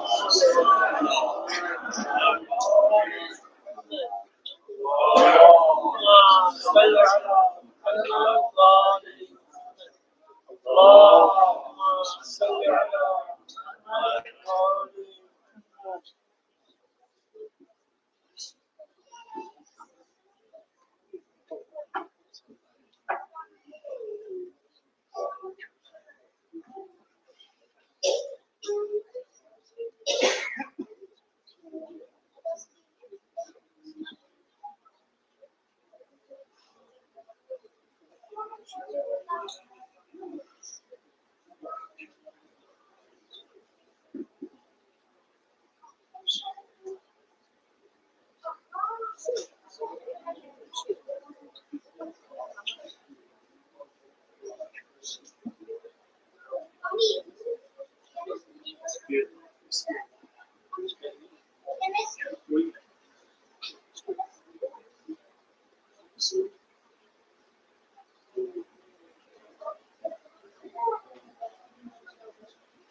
بسم الله الرحمن الرحيم اللهم صل على محمد وآل محمد اللهم إني أسألك موجبات رحمتك وعزائم مغفرتك والنجاة من النار ومن كل بلية والفوز بالجنة والرضوان في دار السلام وجوار نبيك محمد عليه وآله السلام اللهم ما بنا من نعمة لا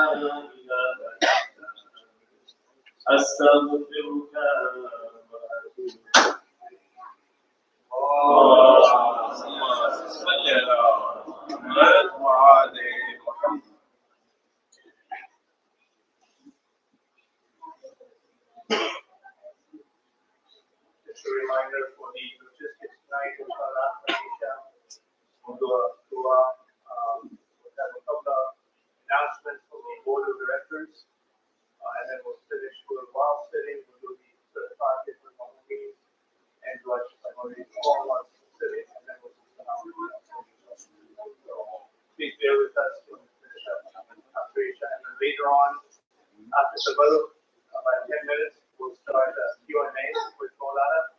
So I request once you're done with Tabarruk outside, come in and that's it. And Maulana will do an introduction and inshallah all the answer from Q&A. اللهم صل على محمد وآل محمد.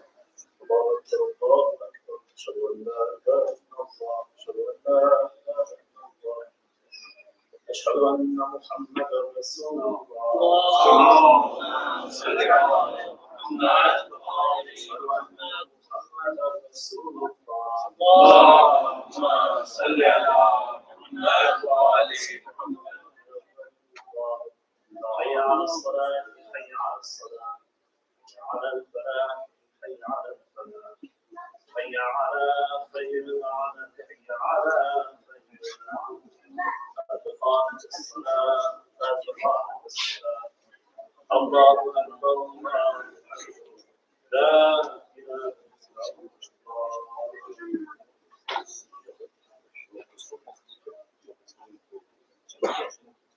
الله أكبر.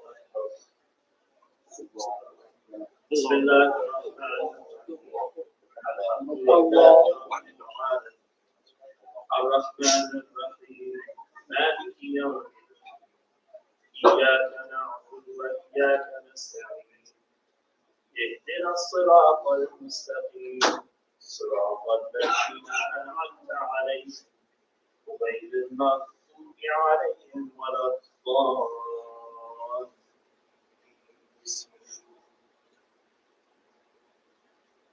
بسم الله الرحمن الرحيم.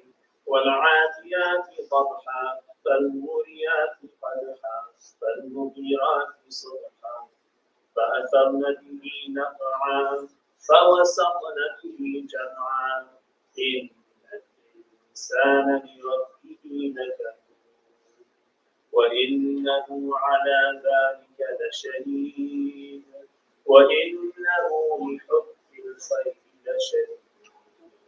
أفلا يعلم إذا بعثر ما في القبور وحصل ما في الصدور إن ربه يومئذ لخبير. الله أكبر. سبحان ربي العظيم والحمد. سبحان الله سبحان الله سبحان الله. سمع الله لمن حمده. الله أكبر. سبحان ربي الأعظم. سبحان الله سبحان الله سبحان الله. الله أكبر. أستغفر الله ربي الله أكبر. سبحان ربي الأعظم. سبحان الله سبحان الله سبحان الله. الله أكبر.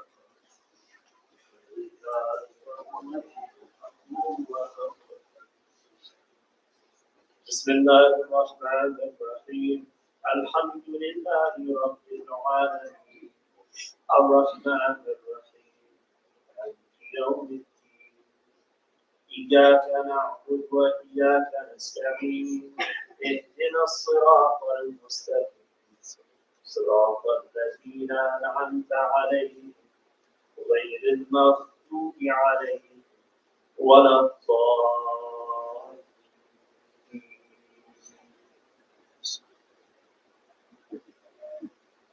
بسم الله الرحمن الرحيم. إذا زلزلت الأرض زلزالها وأخرجت الأرض أثقالها وقال الإنسان ما لها يومئذ تحدث أخبارها بأن ربك أوحى لها يومئذ يصدر الناس أشتاتا ليروا أعمالهم فمن يعمل مثقال ذرة خيرا يره ومن يعمل مثقال ذرة شرين الله أكبر. بسم الله الرحمن الرحيم. اللهم أحينا حياة محمد وذريته وأمتنا مماتهم وتوفنا على ملتهم واحشرنا في زمرتهم ولا تفرق بيننا وبينهم طرفة عين أبدا في الدنيا والآخرة. الله أكبر. سبحان ربي العظيم وبحمده سبحان الله سبحان الله سبحان الله. سمع الله لمن حمده. الله أكبر. سبحان ربي الأعلى وبحمده سبحان الله سبحان الله سبحان الله. الله أكبر. استغفر الله ربي وأتوب الله. سبحان ربي الأعلى وبحمده سبحان الله سبحان الله سبحان الله. الله أكبر. الحمد لله. أشهد أن لا إله إلا الله وحده لا شريك له وأشهد أن محمدا عبده ورسوله.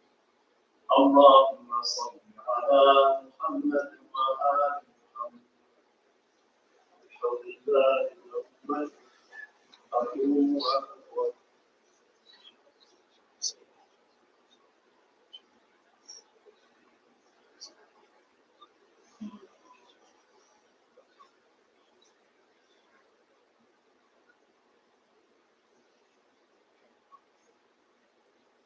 الله أكبر. سبحان ربي العظيم وبحمده سبحان الله سبحان الله سبحان الله. سمع الله لمن حمده. الله أكبر. سبحان ربي الأعلى وبحمده سبحان الله سبحان الله سبحان الله. الله أكبر. استغفر الله ربي وأتوب إليه. الله أكبر. سبحان ربي الأعلى وبحمده سبحان الله سبحان الله سبحان الله.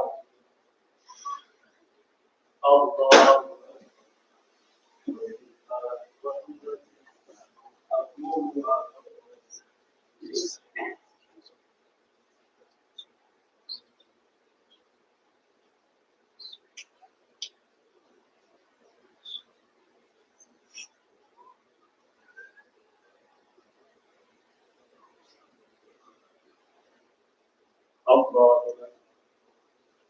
سبحان ربي العظيم وبحمده سبحان الله سبحان الله سبحان الله. سمع الله لمن حمده. الله.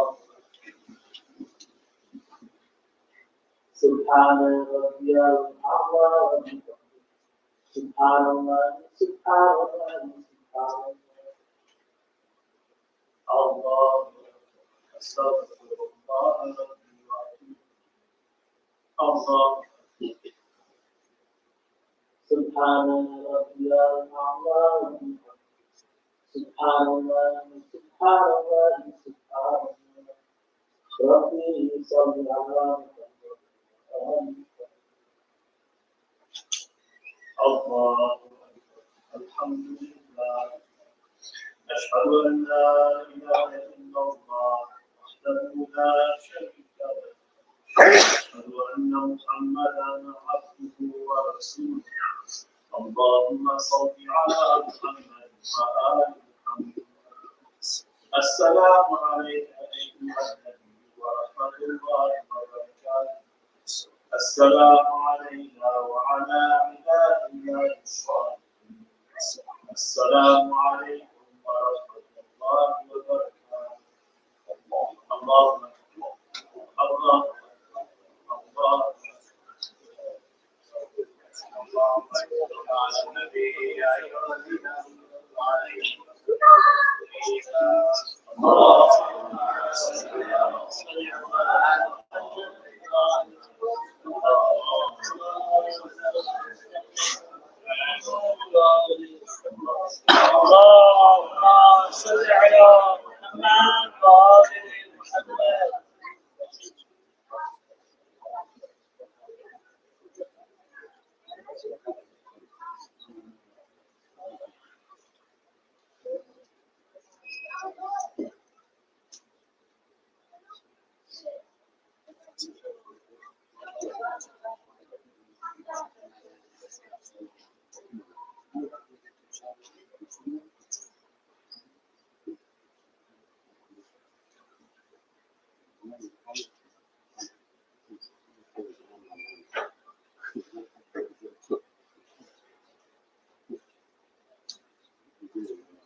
Assalamu alaikum, brothers and sisters. Just a couple of quick things that I want to talk about. As you all know, a few days back, we had a little scare with the tornado warning. So in regards to that, I think for safety purposes, it's important for us to understand, in God forbid, that kind of situation, what is the best course of action for us here in the center. So as far as the ladies is concerned, the best parts are the kitchen, ladies' bathroom, and the hallway in between. So please remember that. And for men's side, the best place is men's bathroom, the hallway in front of the office, and the hallway in front of the bedroom. Because the recommendation is you want to find yourself a room that is not exposed to windows or doors on the external side. So that's the best scenario. I hope that you guys make yourself aware of that. Secondly, again, God forbid, if there is a fire, then the best option is to leave the premise. And in order to do that, we have the two main front doors. These two doors right here, and then the doors that are in the ladies' hallway, and also the one that is in the small hallway. There's also a kitchen door. So those are the 5 exit areas. And it's important for you guys to know that and be able to quickly act in a situation like that. Again, after the namaz, we will be serving tabarruk on the back patio. So please proceed once the proceedings are done. And finally, I want to take this opportunity to thank Shaykh Rizwan Arastu for coming down and enlightening us with his wisdom and his speeches. We thoroughly enjoyed the 7 days he came here, and inshallah will continue to do so the 3 days coming up. And so please join me in a loud salawat to thank him for that.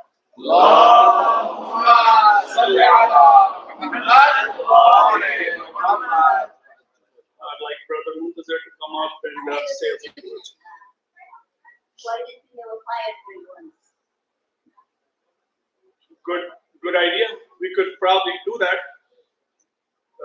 Find a way to do that on a day when we have a good gathering and be able to kind of exercise through that. Jazakallah.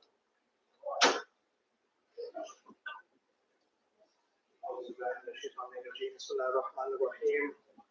أدم الله وجوده وجودكم بمسائل أبا عبد الله Hussain alayhi salam.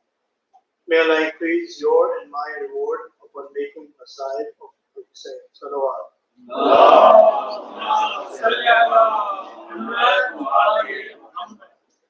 Couple of announcements. One is the Ashura Day logistics. Inshallah, Ashura Day will be Tuesday, July 16th. We'll start with the Amal. Shaykh Arastu will lead the Amal at 11 a.m. in the morning. We'll then follow with the Ashura Majlis at 1:45 with Zohar and Asr Namaz, followed by Majlis. And then inshallah we'll have the Sham Ghariba program at 9 o'clock with Dua Tawassul, followed with Namaz and Salam and Majlis, and that'll be the end of the day. So please join us.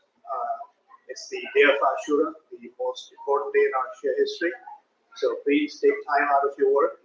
Join us for the Amal together, and inshallah, let's spend the whole day together. Muhammad wa ali Muhammad salawat.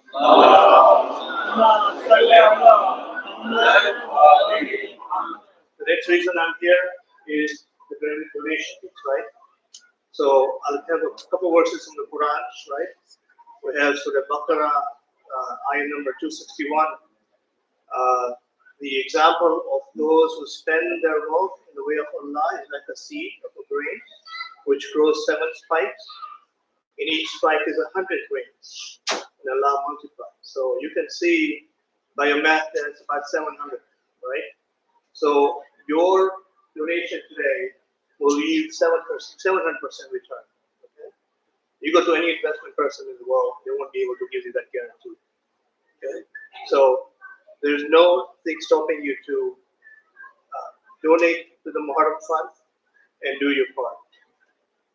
The next quote I have: by no means shall you attain righteousness unless you feel you give freely of that which you love, and whatever you give, Allah knows it well.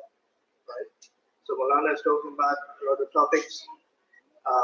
The Muharram Fund is pretty much split into three. We have the Muharram Seeker, Arba'in, and the procession.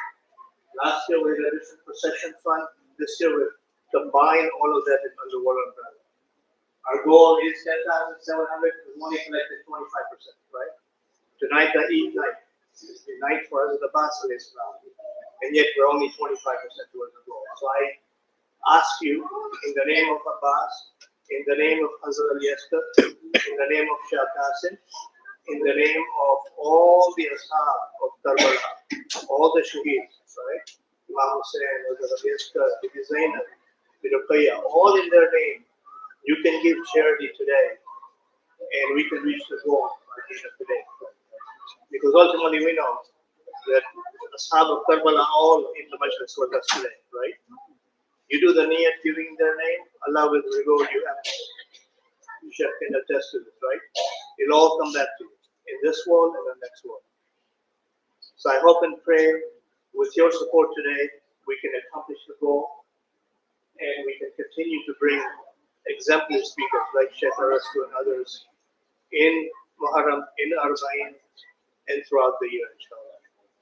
Muhammad wa ali Muhammad salawat.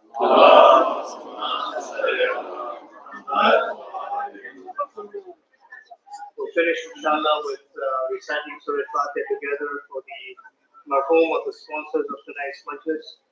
And all marhumin all together. Allahumma salli ala Muhammad. Bismillahirrahmanirrahim. Alhamdulillahi rabbil alamin. Ar-Rahmanir-Rahim. Maliki yawmiddin. Iyyaka na'budu wa iyyaka nasta'in. Ihdina as-siratal mustaqim. Siratal ladzina an'amta 'alayhim. غير المغضوب عليهم ولا الضالين. بسم الله الرحمن الرحيم. قل هو الله احد الله الصمد لم يلد ولم يولد ولم يكن له كفوا احد. بسم الله الرحمن الرحيم. قل هو الله احد الله الصمد لم يلد ولم يولد ولم يكن له كفوا احد. بسم الله الرحمن الرحيم. قل هو الله احد الله الصمد لم يلد ولم يولد ولم يكن له كفوا احد. Let's recite 5 times. Some way you remember those who are sick around us, especially Babi Sayyid Wahhab Islam, the hospital, and all those who are sick around us. Let's remember our brothers and sisters in Gaza, in Yemen, in Syria, all the Muslims that need our du'as across the world, all together with the Lord and some wishes. بحق مع سجاد الإسلام اللهم صل على بسم الله الرحيم أما يجيب المستمعين أما يجيب المستمعين أما يجيب المستمعين أما يجيب المستمعين أما يجيب المستمعين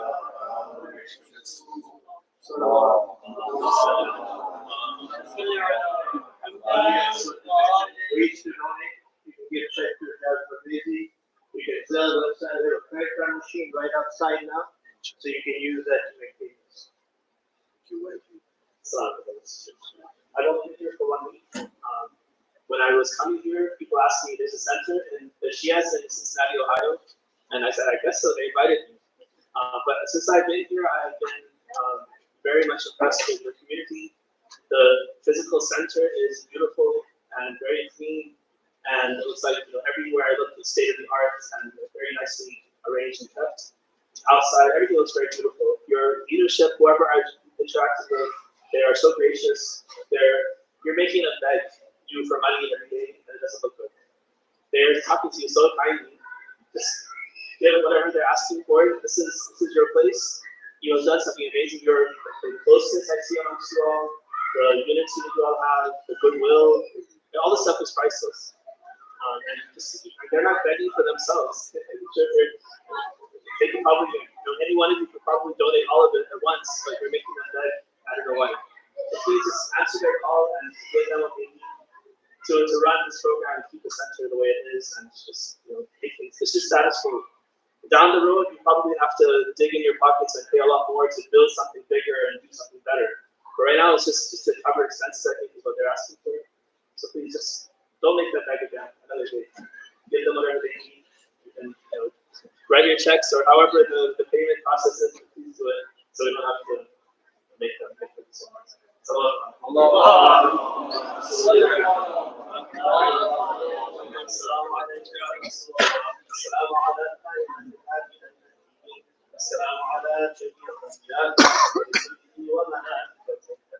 السلام علينا وعلى عباد الله الصالحين.